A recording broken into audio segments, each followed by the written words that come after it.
And we just kept working because we wanted something to do as well.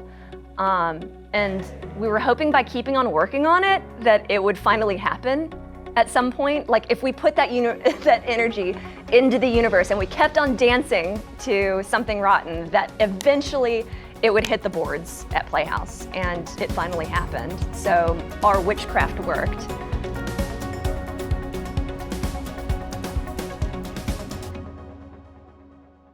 My name is Whitney Branan, she, her pronouns, and I'm the director, choreographer of Something Rotten.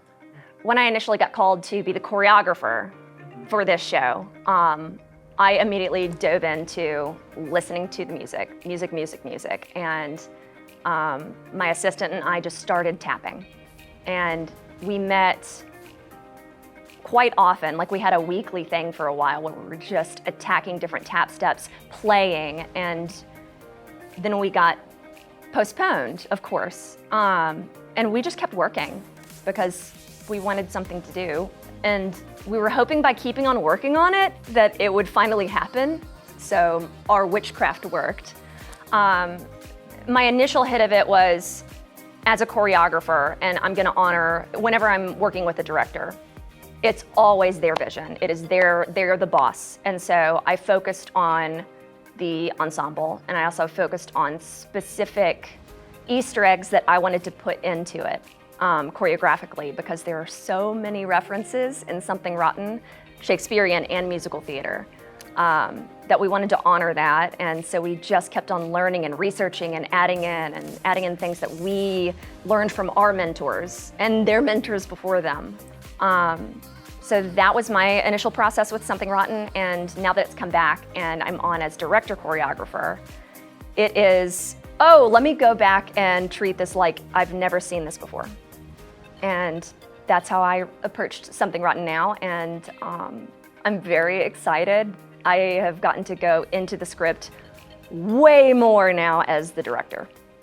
Obviously, the time period of the show in the script dictates a bunch of the aesthetic.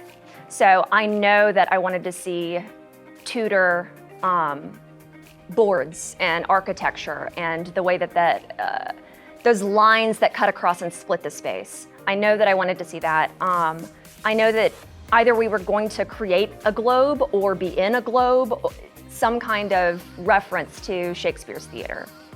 I wanted the moments of dreamscape into Nostradamus's future telling of what musical theater would be in the future needed to be also Easter egged. So I want references to MGM Grand, like the golden age of our visual when we think of classic musical theater, like that has to be in there, but also newer contemporary works as well. So I'm excited that it is going to be a veritable smorgasbord of visual hits.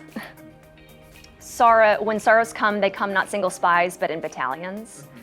I think that through large trauma, and large trauma societally never happens just one singular thing, it's always a lot of hits. And surviving that it creates weird. Like we're all in a weird kind of space now where we're like questioning, what rights do we have? How do I make art now?